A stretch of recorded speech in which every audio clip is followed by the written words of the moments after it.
রাসূল সাল্লাল্লাহু আলাইহি ওয়াসাল্লামের জীবনী থেকে আমরা কিছু লাইফ লেসন নিয়ে আসবো, আমরা কি শিখতে পারি রাসূল সাল্লাল্লাহু আলাইহি ওয়াসাল্লামের জীবনী থেকে। প্রথম যেই লেসনটা আমরা উল্লেখ করতে চাই সেটা হচ্ছে রাসূল সাল্লাল্লাহু আলাইহি ওয়াসাল্লাম খুব বড় মনের মানসিকতার অধিকারী ছিলেন, বড় মনের বড় হৃদয়ের অধিকারী ছিলেন। তিনি সবার জন্য ছিলেন। He use to think beyond the narrow borders. কখনো ন্যারো মাইন্ডেড ছিলেন। উনি সবাইকে অ্যাকোমোডেট করতে চাইতেন। তিনি আলামিন, বিশ্ববাসীর জন্য রহমত।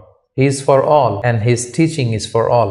দ্বিতীয় যে শিক্ষাটা আমরা পাই সেটা হচ্ছে রাসূল সাল্লাল্লাহু আলাইহি ওয়াসাল্লাম সবসময় সংঘবদ্ধ জীবন যাপন করেছেন। আমরা যদি দেখি মক্কাতে সংঘবদ্ধ, মদিনাতে সংঘবদ্ধ, যেখানে তিনি ছিলেন সংঘবদ্ধ ছিলেন। এবং আমরা যেন ইউনাইটেড থাকি, কোরআনের শিক্ষাটা তিনি বারবার বলেছেন, ওয়ালা তাফাররাকু, তোমরা বিচ্ছিন্ন হয়ো না, তোমরা আলাদা হয়ে জীবন যাপন করো না, বরং তোমরা সংঘবদ্ধ জীবন যাপন করো। 3 নম্বর যে শিক্ষাটি আমরা পাই রাসূল সাল্লাল্লাহু আলাইহি ওয়াসাল্লামের জীবনী থেকে সেটা হচ্ছে তিনি পিস লাভার ছিলেন, শান্তিকামী। কখনো সংঘাতে সহজে বিরোধে জড়াতে চাইতেন না। সবসময় শান্তি প্রতিষ্ঠায় তিনি অগ্রগামী ছিলেন। আমরা যদি দেখি যে কুরাইশদের সাথেও কিন্তু তিনি পিস ট্রিটি করেছেন, শান্তি চুক্তি। সাহাবারা রাজি হচ্ছিলেন না, কিন্তু তিনি করেছেন। মদিনায় এসে তিনি মদিনা চার্টার করেছেন, মদিনা সনদ করেছেন, ইহুদিদের সাথে একসাথে থেকেছেন। কিন্তু মদিনা সনদ ভঙ্গ হয়েছে যখন তারা বিশ্বাসঘাতকতা করেছে। তার মানে তিনি সবসময় শান্তির পক্ষে ছিলেন। তো আমরা যারা নবীজির উম্মত বলে নিজেদেরকে দাবি করি, আমরা যেন সবসময় শান্তিকামী হই, আমরা যেন শান্তির পক্ষে থাকি, এটা আমাদের জন্য শিক্ষা। 4 নম্বর যে শিক্ষাটি আমরা পাই সেটা হচ্ছে he was the flag bearer of justice. ন্যায় যেখানে, সত্য যেখানে, ইনসাফ যেখানে, জাস্টিস যেখানে, তিনি সেখানে। তার প্রমাণ আমরা দেখি 20 বছর বয়সে তিনি যখন যুবক, তখন তিনি হেলফুল ফুজুল নামে যুব সংঘ করেছেন। উদ্দেশ্য কি ছিল? মাআল মাজলুম দিদ্দাল জালিম। আমরা সবসময় মাজলুমের পক্ষে থাকবো, জালেমের বিরুদ্ধে। কোনো জালেম যেন কোনো ব্যবসায়ীকে, ভিনদেশীকে, কাউকে যেন ঠকাতে না পারে, মাজলুমের পক্ষে লড়বার জন্য তিনি এটা করেছেন। তার মানে ইনসাফ, জাস্টিস, ন্যায় পরায়ণতার পক্ষে তিনি সবসময় কাজ করেছেন। আমরা যেন সবসময় ন্যায় পরায়ণতার পক্ষে থাকি, এটাই আমাদের জন্য শিক্ষা। 5 নম্বর যে ব্যাপারটা আমরা দেখি যে রাসূল সাল্লাল্লাহু আলাইহি ওয়াসাল্লামের পুরো জীবনীটা যদি আপনারা খেয়াল করেন, সবসময় রাসূল সাল্লাল্লাহু আলাইহি ওয়াসাল্লাম একটা স্ট্রাগলের মধ্য দিয়ে গিয়েছেন। তিনি আল্লাহর নবী, শুধু নবী নয়, শ্রেষ্ঠ নবী, আল্লাহর হাবিব। তার কাছে কোরআন নাজিল হয়েছে, তার কাছে ওহী আসতো, আল্লাহর সরাসরি সাহায্য তিনি পেয়েছেন, আল্লাহর সাথে কথা বলতেন। তারপরও তার জীবন কিন্তু স্ট্রাগল মুক্ত ছিল না। সবসময় তিনি স্ট্রাগলের মধ্যে দিয়েছিলেন। আমরা একটু স্ট্রাগল করলে হতাশ হয়ে পড়ি, একটু বিপদে পড়লে হতাশ হয়ে পড়ি। আমরা যদি রাসূলের জীবনী দেখি তাহলে আমরা বুঝতে পারবো না, হতাশ হওয়া যাবে না, ধৈর্য ধারণ করতে হবে। কারণ struggle is the part of our life. আমার নবী স্ট্রাগল করেছেন, তিনি সংগ্রাম করেছেন। সো সংগ্রাম আমাদের জীবনের অংশ।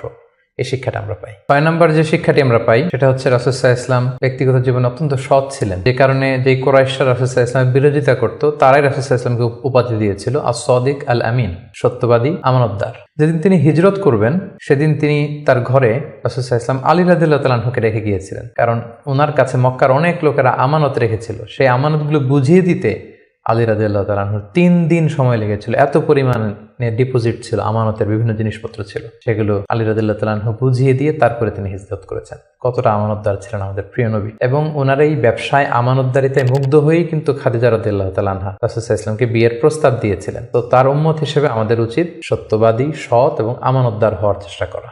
7 নম্বর যে শিক্ষাটি আমরা রাসূল সাল্লাল্লাহু আলাইহি ওয়াসাল্লামের জীবনী থেকে পাই সেটা হচ্ছে রাসূল সাল্লাল্লাহু আলাইহি ওয়াসাল্লামের একটা ফ্রেন্ডলি ইন্টারাকশন ছিল তার ফলোয়ারদের সাথে, good interaction with the followers.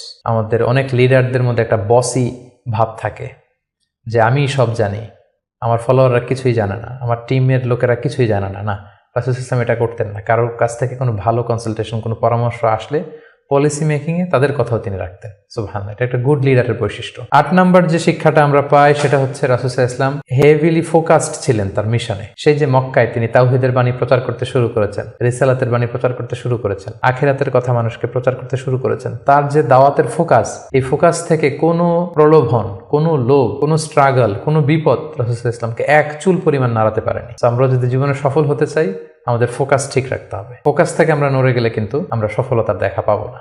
9 নম্বর যে শিক্ষাটা আমরা পাই রাসূল সাল্লাল্লাহু আলাইহি ওয়াসাল্লামের কম্প্যাশনেট অ্যান্ড মার্সিফুল অ্যাটিটিউড। রাসূল সাল্লাল্লাহু আলাইহি ওয়াসাল্লামের দয়াদ্র মানসিকতায় অনেক শত্রু কিন্তু রাসূল সাল্লাল্লাহু আলাইহি ওয়াসাল্লামের বন্ধু হয়ে গিয়েছিল, ঈমান এনেছিল। আমরা দেখেছি মক্কা বিজয় যখন করেছিলেন চাইলে পিষে মারতে পারতেন কুরাইশদেরকে, যারা বছরের পর বছর জন্মভূমি থেকে দূরে থাকতে বাধ্য করেছিল রাসূল সাল্লাল্লাহু আলাইহি ওয়াসাল্লামকে। রাসূল সাল্লাল্লাহু আলাইহি ওয়াসাল্লাম কি করলেন? বললেন যে না, লা তাসরিবা আলাইকুমুল ইয়াউম, কোনো প্রতিশোধ, হিংসা কিছু নেই, ক্ষমা করে দিলাম, যাও তোমরা স্বাধীন। এভাবে নানা ঘটনায় আমরা দেখেছি রাসূল সাল্লাল্লাহু আলাইহি ওয়াসাল্লাম তার অমীয় অনুপম চরিত্রের মাধ্যমে তিনি মানুষের মন জয় করেছেন। তো এই গুণাবলী যেন আমরা আমাদের মধ্যে ধারণ করবার চেষ্টা করি। সব শেষে শিক্ষাটির কথা বলবো, সেটা হচ্ছে succession management. A good leader produces good leaders. একজন ভালো নেতা শুধু ফলোয়ার তৈরি করে না, সে আরো নতুন নেতা তৈরি করে। আমরা যদি দেখি রাসূল সাল্লাল্লাহু আলাইহি ওয়াসাল্লামের ইন্তেকালের পরে আমাদের লিডারশিপ নিয়ে কোনো ক্রাইসিস হয়নি, সেখানে দাঁড়িয়ে গিয়েছে আবু বকরকে আমরা রাদিয়াল্লাহু তাআলা আনহুকে আমরা আমাদের খলিফা বানিয়েছি। আবু বকর রাদিয়াল্লাহু তাআলা আনহুর ইন্তেকালের পরে ওমরে ফারুক আমাদের খলিফা হয়েছে, তারপরে উসমান, তারপরে আলী রাদিয়াল্লাহু তাআলা আনহু। তার মানে রাসূল সাল্লাল্লাহু আলাইহি ওয়াসাল্লাম এদেরকে কিন্তু সবসময় ডানে বায়ে সামনে পেছনে কাছে নানা কাজে এঙ্গেজ করে নতুন নেতৃত্ব, নিউ লিডারশিপ কিন্তু তিনি তৈরি করেছিলেন। ফলে এই সাকসেশন ম্যানেজমেন্টে কিন্তু রাসূল সাল্লাল্লাহু আলাইহি ওয়াসাল্লাম সাকসেসফুল ছিলেন, এবং এখান থেকে আমরা যারা লিডারশিপ কোয়ালিটি আমাদের আছে, আমরা যেন নতুন লিডার তৈরি করে যেতে পারি উম্মার জন্য, এই শিক্ষাটি কিন্তু আমরা পাই। সম্মানিত শুধু রাসূল সাল্লাল্লাহু আলাইহি ওয়াসাল্লামের ফলোয়ার বা উম্মা হিসেবে আমাদের উচিত রাসূল সাল্লাল্লাহু আলাইহি ওয়াসাল্লামের আদর্শকে আমাদের জীবনে বাস্তবায়ন করা, তার প্রতি ভালোবাসার সর্বোচ্চ নমুনা পেশ করা, তার সম্মান আমাদের সম্মান। তাকে যখন গালি দেওয়া হয়, তার বিরুদ্ধে যখন কটু কথা বলা হয়, আমরা যেন তখন এর প্রতিবাদ করি, লেখনীর মাধ্যমে, বক্তব্যের মাধ্যমে, একত্রিত হয়ে বিভিন্ন ইভেন্টস করার মাধ্যমে রাসূল সাল্লাল্লাহু আলাইহি ওয়াসাল্লামের রেখে যাওয়ার শিক্ষা যেন আমরা আমাদের বাস্তব জীবনে কাজে লাগাই, আমরা যেন অন্যের কাছে পৌঁছাই, আমরা যেন সোশ্যাল মিডিয়াতে ছড়িয়ে দেই, এবং রাসূল সাল্লাল্লাহু আলাইহি ওয়াসাল্লামের এই শিক্ষার জন্য আমরা আমাদের অমুসলিম ভাই বোনদের কাছে পৌঁছাতে পারি। আমরা যেন রাসূল সাল্লাল্লাহু আলাইহি ওয়াসাল্লামকে আমাদের জীবনের চাইতে বেশি ভালোবাসতে পারি, আমরা যেন বেশি বেশি রাসূল সাল্লাল্লাহু আলাইহি ওয়াসাল্লামের প্রতি দুরূদ পড়ি, তার রেখে যাওয়ার শিক্ষা এবং আদর্শ যেন আমরা মেনে চলতে পারি। আল্লাহ তাআলা আমাদের সবাইকে কথাগুলো বোঝার, আমল করার তৌফিক দান করুন।